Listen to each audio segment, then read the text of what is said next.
bali ngayon yung schedule ko punta sa ospital. So doon maaga kaming umalis. So sabi mga 7 AM nandun na dapat kami. Ngayon na yung operation day. Kaya ito. Excited ka na? Operahan? Ako. Hindi pala ikaw. Maaga mo nagising mas preparado na. Hindi nga ako nakaligo. Ka na maligo. Hindi naman ikaw ang iingay. Tutulog ka lang naman doon. Ayan, nagmumoist yung ano ko. Gaano siya. Kasi mainit yung panahon. Nagmumoist. Sige, mamaya update. Nagutom agad. Hindi pwedeng walang pagkain. Akala ko hospital ang diretsyo natin. Bakit dito? Pagkain. Kain na agad ang unang pinuntahan eh. Ayan o. Pagkain agad. Akala ko ba mamaya ka nakakain? Alam mo, may mga gutom. Wala ka namang gagawin dun. Tutulog ka lang naman. Gutom ka pa. Tapos ang init sa labas. Sobra. Ang aga-aga. Nandito na kami sa hospital. Excited ka na? Kinakabahan nga ako na actually medyo nag-dance. Huwag kang kabahan. Nasa hospital ka. Sige lang. What to do? Sige, update na lang. Dito na kami baba namin.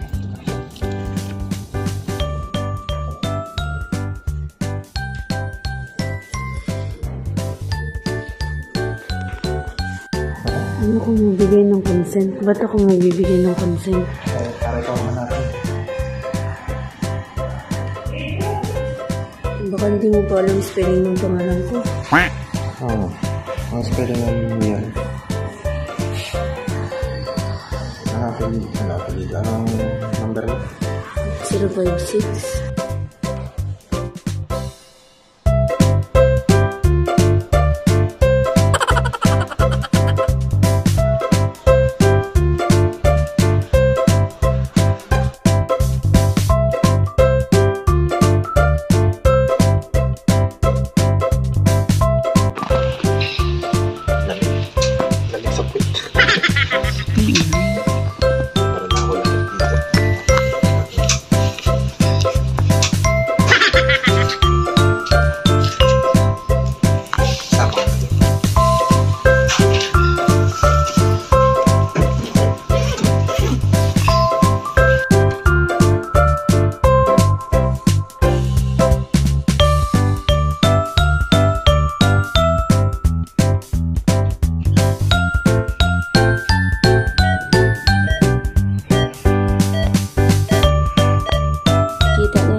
Guys, dito na ako na waiting na lang nung time para dalhin sa operating room.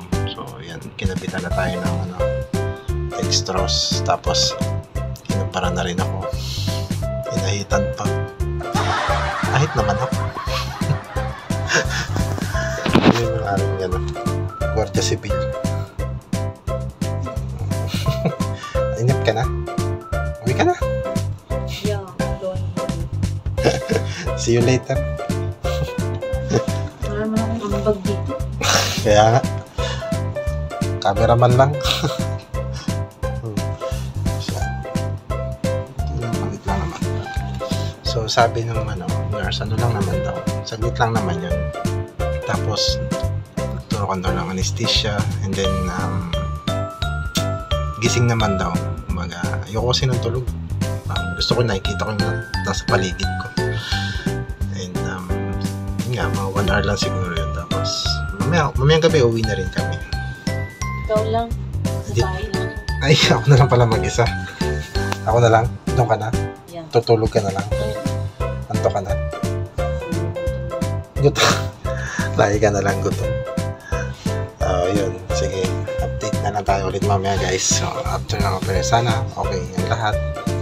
Maging smooth. Yan.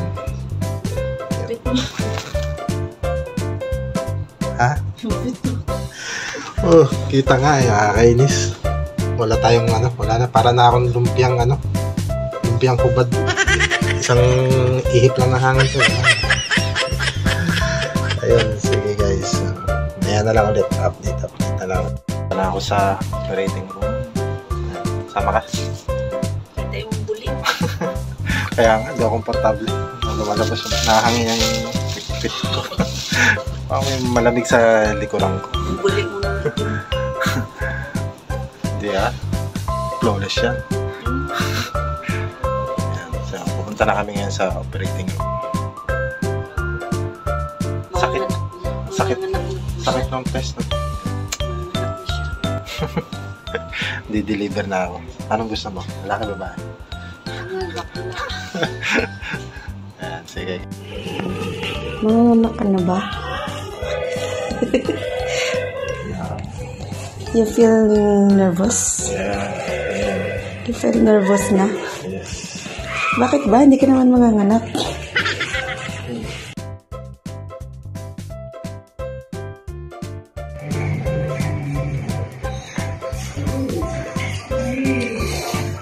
Hi, how are you?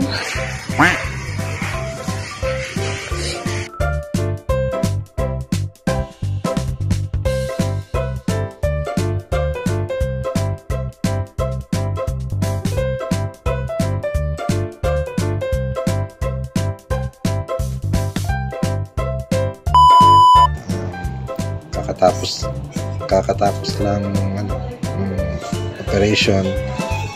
Ayan, bali dito na ulit ako sa room ko. So yung experience ko, wala naman ako naramdaman, as in hindi ko nga alam na tapos na pala siya. Ano lang yung nung tinurok lang yung anesthesia sa may spine, medyo napa-out talaga ako doon. Yun lang. Tapos hindi naman ako tulog, gising ako. Pero ewan ko, sabi ng nurse, tuturok daw na yung para daw makatulog. Hindi man ako nakatulog, nilabanan ko siguro yung antok. Sanay siguro ako sa puyat. Ayun, hindi naman. Pero nakaramdam talaga ako ng antok.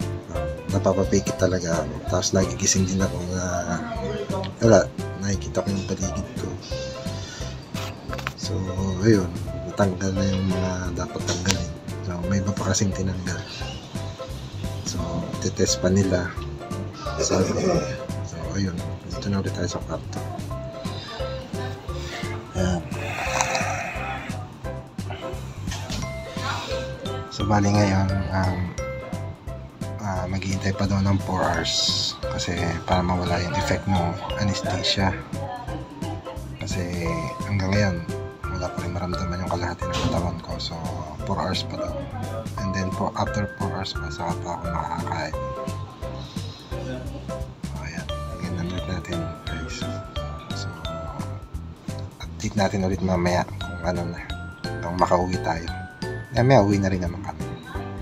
So, thank you Lord. Okay ang lahat. Salamat. Success naman. Okay naman. Ate yung service ha? Orange juice. Salad okay? Soup, no? Ha? I choose two. Anong menu? Orange and juice and cutlet. Ikaw, anong gusto mo? Ikaw mo. Sa'yo yun. Kuya. Only fish na? Sige, cut fruit saka orange juice. Yeah. Ayan.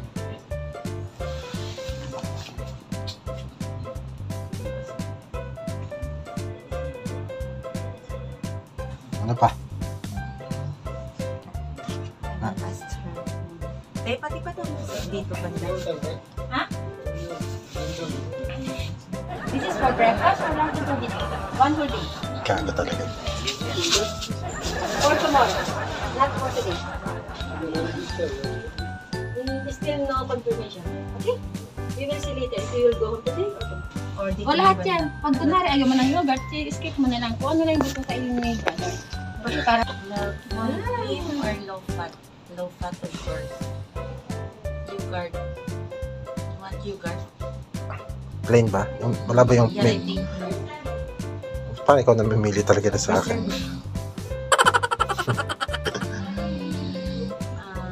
Parang ano yata ito? Ham?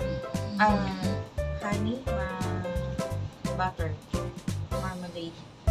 Ano yan? Baka makatikam mo itong marmalade. Yung marmalade lang pala yun.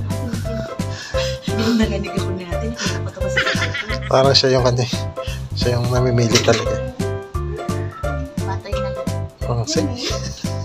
Pili ka lang. Pili ka lang ang kakainin mo.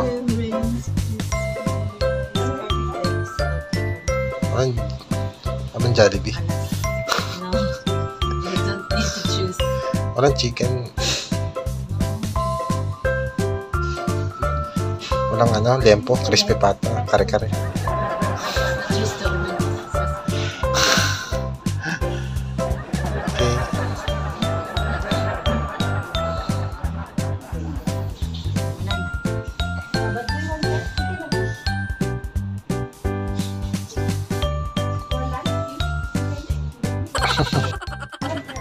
Ay, nako. Gutom na ako. Hindi pa ako nakakain. Simula kanina pang 3 ng madaling araw.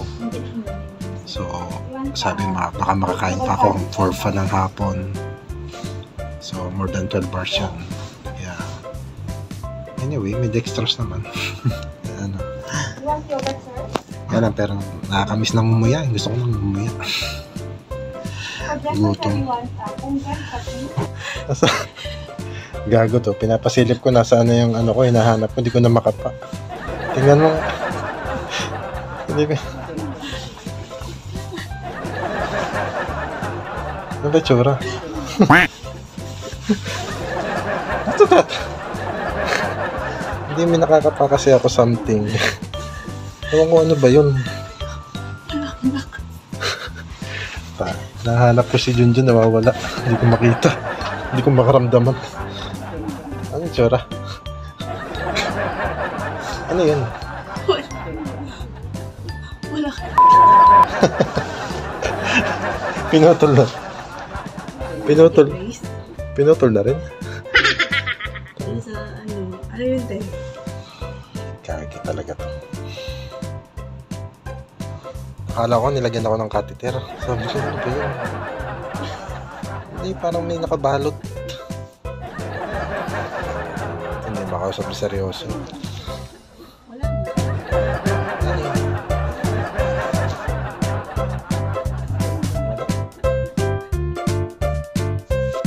A few moments later.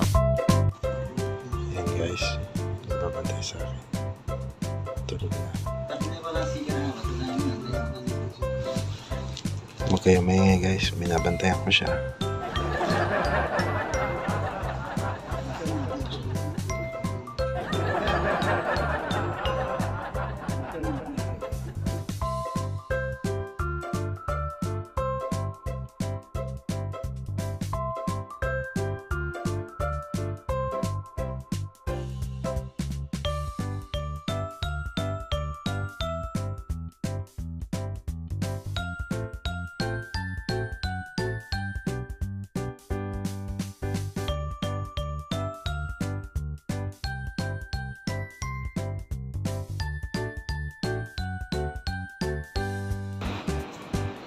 So ito na, katatapos lang, pauwi na ako.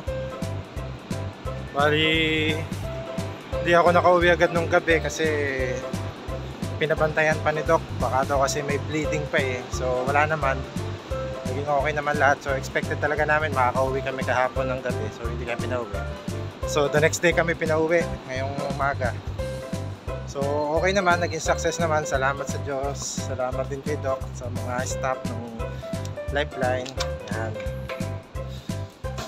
So ito na, uwi na. Yan lang, mga gamot lang yan, mga madaming gamot na naman tayong inumin. Tsaka alaga ng konti. Tapos pahinga muna tayo ngayon sa trabaho at sa kahit anong activities. Pahinga muna. Yan. Salamat. And kwento ko na lang ulit guys. Sana hindi na bumalik. Okay, thank you. Salamat. Bye.